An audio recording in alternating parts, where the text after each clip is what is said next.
எந்தன் தாய்மொழியும் இன்று வசப்படவில்லையடி. வயிற்றுக்கும் தொண்டைக்கும் உருவமில்லா ஒரு உருண்டையும் உருளுதடி.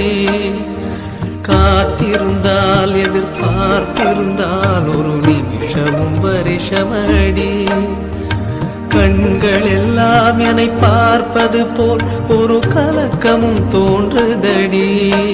இது சொர்க்கமா நரகமா சொல்லடி உள்ளபடி.